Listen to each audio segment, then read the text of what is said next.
Hello, Fish Faithful. This is Marlins Daily on the Fan Arch Network. I am Kurt Semder, and if you're here looking for a positive spin on what was another disastrous night in Philadelphia, well, this is not going to be it.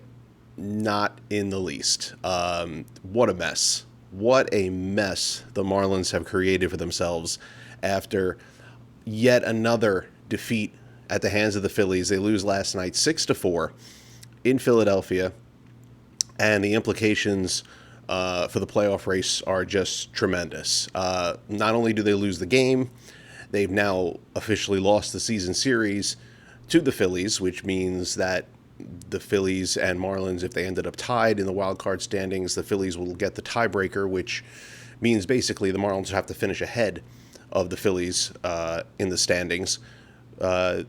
The loss, their second in a row, back to a game over 500, 4 games back of San Diego now, 5 games back of Philadelphia. St. Louis has passed them in the standings. Nothing good out of it. And it's frustrating because I'm watching this game last night, and I'm watching, a game that you would hope the Marlins are going to treat with some urgency. They're going to treat as though it's a playoff game. And I'm watching this, and all I'm thinking as the game is going on is the Phillies are playing this game and playing this series like it is a playoff series. And the Marlins are playing this series and treating this series with the way they are setting up their lineup, setting up their pitching, and putting themselves in positions to attempt to succeed. They're treating it like it's a regular old August series against any old team, and as if they're not battling for their playoff lives. And it just is extremely frustrating because, again, you wanted this team to make a playoff run, and you want this team to, the front office to, you wanted the front office to do something big at the deadline so this team would make a run. They didn't necessarily do that, but they didn't break the team up either. But the team's not giving you what you want. And, you look at what they put out there on the field in this game. Why was this a bullpen game? Why was this a true bullpen game? Clayton McCullough didn't answer it after the game. He was asked about it. Didn't say why exactly. Gave a vague answer that we're going to get to in a couple of minutes. But why was this game a bullpen game? Tyler Phillips has started games for this team now for months. And you go into this matchup facing Zach Wheeler, who has been struggling. But again, you're facing a Phillies team as well, who you're chasing in the standings. You know that going into the series. Tyler Phillips doesn't start the game. They go with a straight bullpen game with the intention of pitching Phillips at some point in the game still. Why? They do this because they punch numbers into their computer, or they look at some of the analytics that they've got, and they decide this is going to be the best route for them, the best chance for them to win. And like most of these harebrained schemes that this team comes up with, they work for about half the game, and then they end up losing. And this was no different. Listen, the bullpen arms that came out to start this game, from Horton to Zuber, they were doing just fine, and the Marlins had built a 3-1 lead, and things were looking pretty good. And then the wheels came off the bus, and Michael Peterson had a rare bad outing. Hasn't happened in quite a while, but he had a rare bad outing in this game, gave up 4 runs.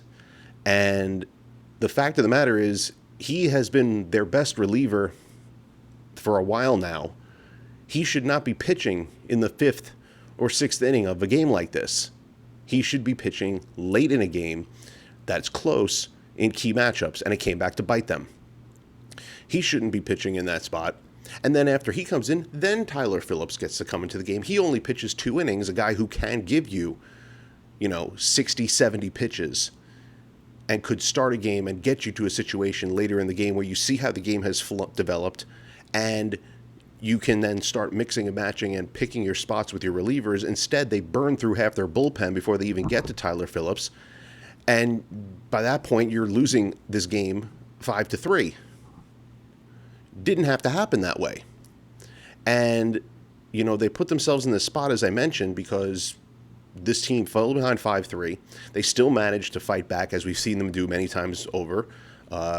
Big hit from Heriberto Hernandez in the eighth inning, got this game to 5-4. That's where you would think, okay, Michael Peterson's going to come in the eighth, try to keep it a 5-4 game, give this team a chance to score a run off the Phillies bullpen, whether it's Duran or Brooks Raley or whoever it would be in the ninth inning, and then give yourself a chance to take the lead and possibly bring in Pete Fairbanks to get you the save and get you the win. It's been a recipe for success. We've talked about it before. Instead, you burn through most of your good relievers, and you end up giving up a run in the eighth inning, going down 6-4, and then go down swinging in the ninth.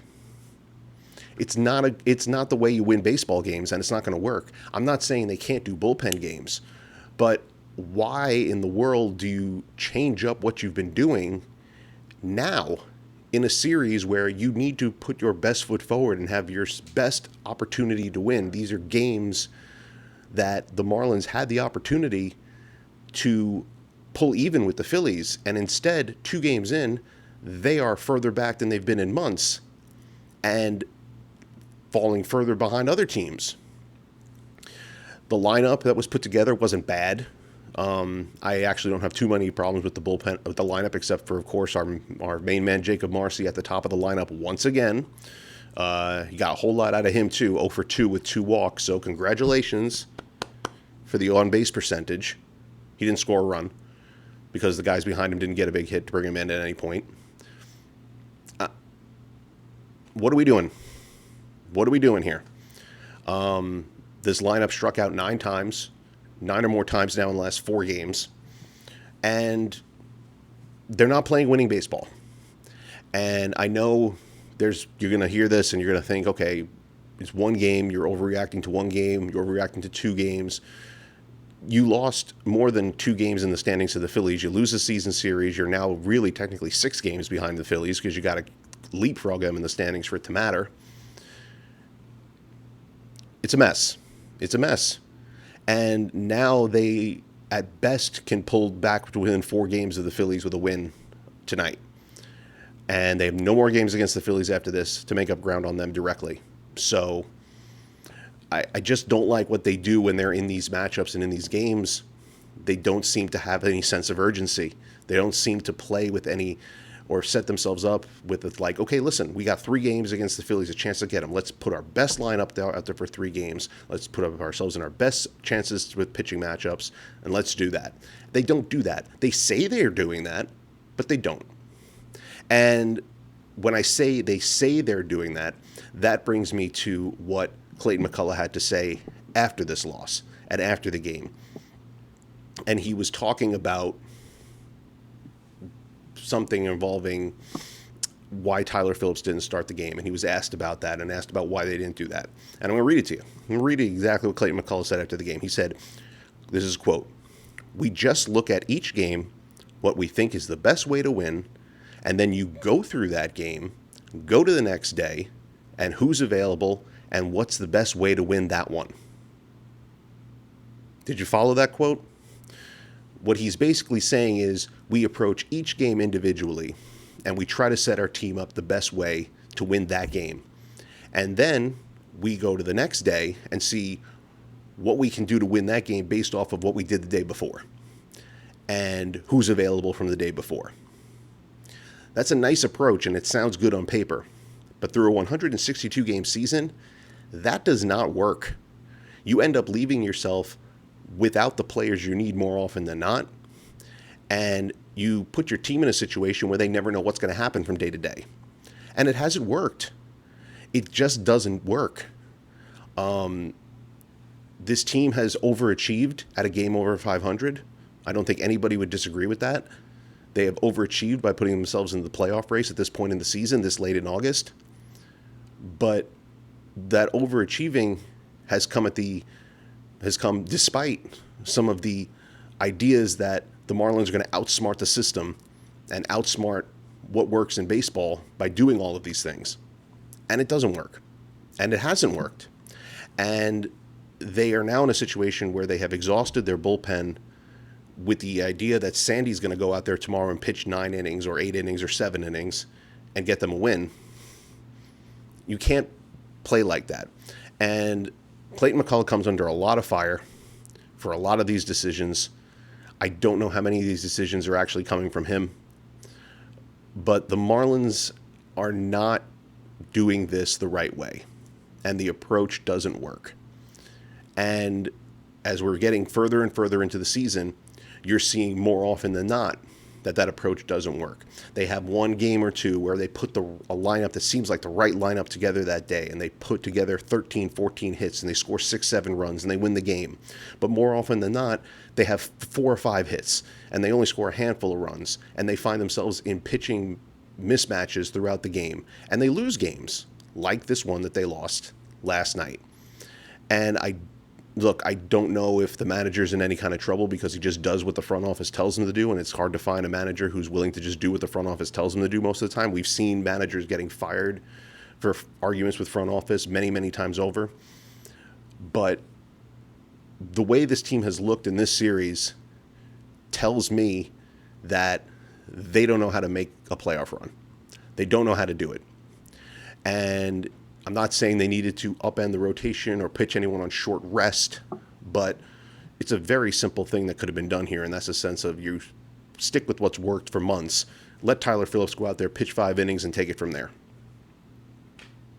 They chose not to do that, and now they find themselves into a deeper, deeper hole. Can I find a positive from the game? I got one. Griffin Conine just continues to have a breakout second half of the season, and he did it once again here, hitting his 14th home run in this game, helped the Marlins to get out to a lead. He is an example of what I'm talking about in the sense of he is playing really well. He has been, red hot at the plate. 8 home runs since the All-Star break, 18 RBI, OPS of 955. He's been just fantastic. Keep him in the lineup. Yes, I know he struggles against lefties. Let him try to hit lefties. You don't have a lot of great options behind him. Some of these guys who are playing in the lineup in certain games against certain matchups, you got to let some of these guys try to break out of it. Otherwise, they're just never going to improve. And that's what the Marlins have gotten right now. They have a team that they're constantly trying to put guys up there to succeed, and instead not giving them an opportunity to improve in situations where they need to work on it. You know what I mean? And Griffin Conine has really blossomed and needs to be in the lineup every day, especially in the situation they're in right now where they do not have a first baseman. He is their first baseman going forward. Let him play first base until Kyle Stowers comes back. If you need to put him in the DH spot, fine. But I don't need to see Leo Jimenez at first base. I don't need to see some of these other decisions and moves that they're making just to get guys into the lineup.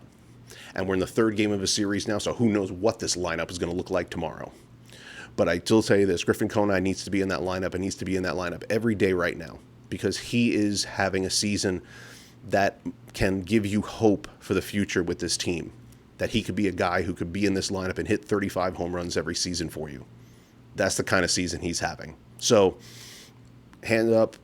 Applause for Griffin Conine. He's been just doing great, and especially since he came back from his injury. Hopefully they can keep that going and keep him up.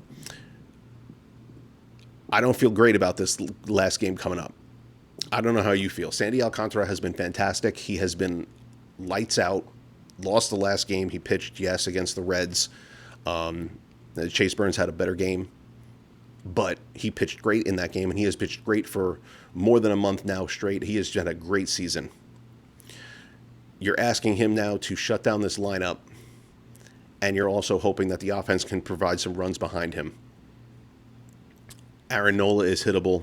This offense should be able to find runs against him. But the way, as I mentioned, unless this team flips a switch tomorrow and comes out a lot different than they have the last 2 games, you can't get swept by the Phillies here. It's a must-win game. I said both games were must-win yesterday. This is a must-win game. You're coming back home. You got 3 games against the Nationals where you should be able to do well. Then you got the red hot, really playing well, Boston Red Sox coming in. This is a crucial stretch once again for the Marlins. They're all crucial stretches this time of year. They're all big games this time of year, is how they say it. And I'm frustrated with this team. And I feel like you are too. Let me know in the comments what you think, how you feel about how this Phillies series has gone. Maybe I'm overreacting, but I just feel like the Marlins went into this series, at least from a strategic approach, with the wrong approach, and needed to go into this feeling like this was a must-win series. And instead they feel like they're approaching it saying, well, if we win 1 out of 3, that's fine. It's not. But that's the spot they're in right now. And we hope they can win 1 out of 3 before the off day. We're going to have a lot more to talk about after the game and after this series, as we'll look ahead to the weekend, and we'll chat about a little bit more things going on, a lot going on down in the farm system. Jacob Lombard hit another home run. He's doing great. We'll see him in 3 to 4 years. Anyway, I'll see you guys all tomorrow. More on Marlins Daily coming up tomorrow right here on YouTube. Remember, like and subscribe and leave a couple of comments. I'll see you guys then.